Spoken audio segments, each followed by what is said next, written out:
Rock. I'm grateful for your generous invitation to state my views. While the so-called religious issue is necessarily and properly the chief topic here tonight, I want to emphasize from the outset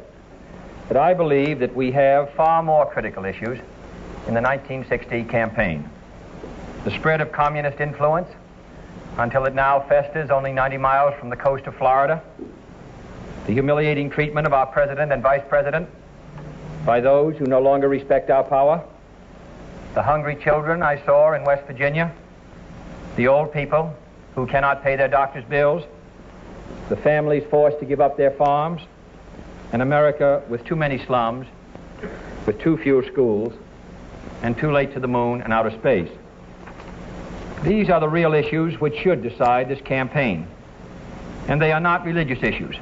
For war and hunger and ignorance and despair, no religious barrier. But because I am a Catholic, and no Catholic has ever been elected president, the real issues in this campaign have been obscured, perhaps deliberately, in some quarters less responsible than this. So it is apparently necessary for me to state once again, not what kind of church I believe in, for that should be important only to me, but what kind of America I believe in. I believe in an America where the separation of church and state is absolute, where no Catholic prelate would tell the president, should he be Catholic, how to act, and no Protestant minister would tell his parishioners for whom to vote, where no church or church school is granted any public funds or political preference, and where no man is denied public office merely because his religion differs from the president who might appoint him or the people who might elect him. I believe in an America that is officially neither Catholic, Protestant, nor Jewish, where no public official either requests or accepts instructions on public policy from the Pope, the National Council of Churches, or any other ecclesiastical source, where no religious body seeks to impose its will, directly or indirectly, upon the general populace or the public acts of its officials, and where religious liberty is so indivisible that an act against one church is treated as an act against all. For while this year it may be a Catholic against whom the finger of suspicion is pointed, in other years it has been, and may someday be again, a Jew, or a Quaker, or a Unitarian, or a Baptist. It was Virginia's harassment of Baptist preachers, for example, that led to Jefferson's Statute of Religious Freedom. Today I may be the victim, but tomorrow it may be you, until the whole fabric of our harmonious society is ripped apart at a time of great national peril. Finally, I believe in an America where religious intolerance will someday end, where all men and all churches are treated as equals, where every man has the same right to attend or not to attend the church of his choice, where there is no Catholic vote, no anti-Catholic vote, no block voting of any kind, and where Catholics, Protestants, and Jews, at both the lay and the pastoral levels, will refrain from those attitudes of disdain and division which have so often marred their works in the past, and promote instead the American ideal of brotherhood. That is the kind of America in which I believe, and it represents the kind of presidency in which I believe. A great office that must be neither humbled by making it the instrument of any religious group,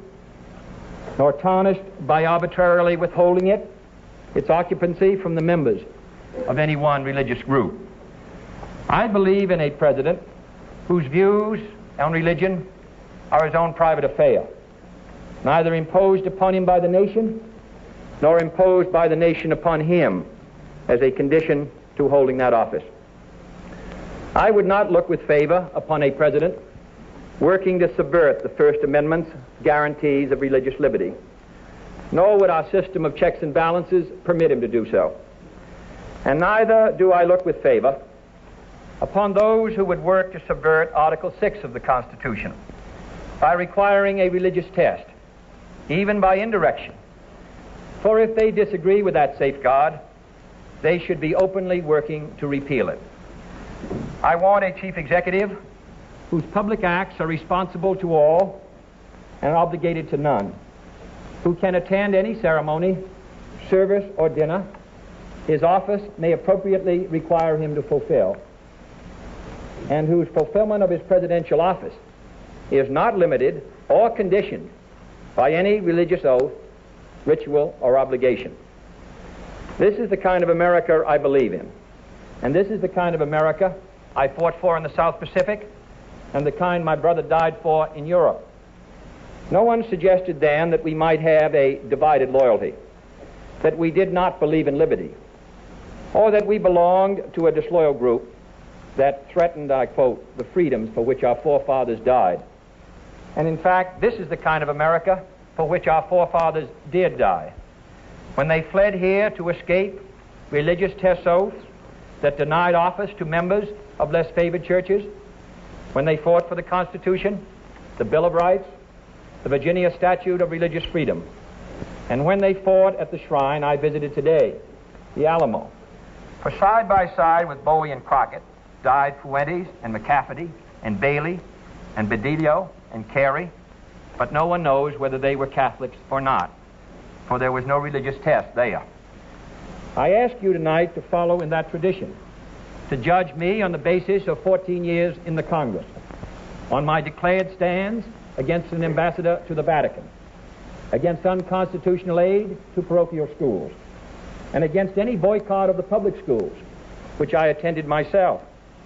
And instead of doing this, do not judge me on the basis of these pamphlets and publications. We have all seen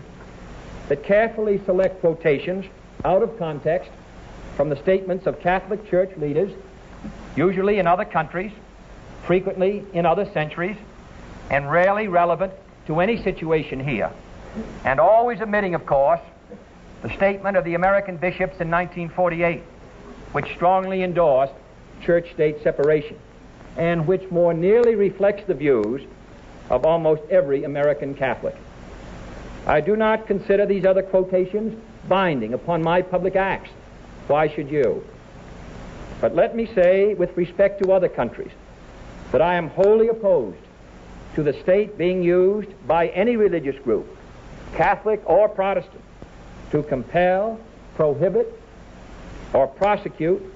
the free exercise of any other religion. And that goes for any persecution at any time by anyone in any country. And I hope that you and I condemn with equal fervor those nations which deny their presidency to Protestants and those which deny it to Catholics. And rather than cite the misdeeds of those who differ,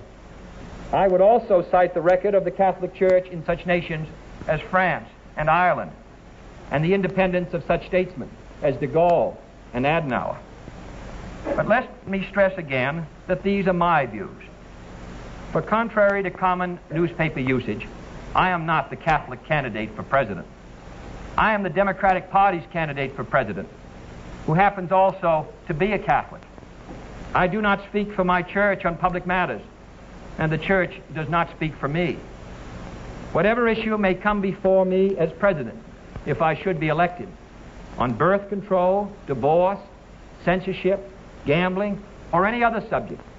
I will make my decision in accordance with these views, in accordance with what my conscience tells me to be in the national interest, and without regard to outside religious pressure or dictates. And no power or threat of punishment could cause me to decide otherwise. But if the time should ever come, and I do not concede any conflict to be remotely possible, when my office would require me to either violate my conscience or violate the national interest, then I would resign the office, and I hope any other conscientious public servant would do likewise. But I do not intend to apologize for these views to my critics of either Catholic or Protestant faith, nor do I intend to disavow either my views or my church in order to win this election. If I should lose on the real issues, I shall return to my seat in the Senate, satisfied that I tried my best and was fairly judged. But if this election is decided on the basis that 40 million Americans lost their chance of being president on the day they were baptized, then it is the whole nation that will be the loser in the eyes of Catholics and non-Catholics around the world, in the eyes of history, and in the eyes of our own people. But if, on the other hand, I should win this election, then I shall devote every effort of mind and spirit to fulfilling the oath of the presidency, practically identical, I might add, with the oath I have taken for 14 years in the Congress. For without reservation, I can, and I quote, solemnly swear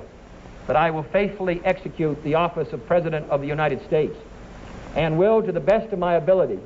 preserve, protect, and defend the Constitution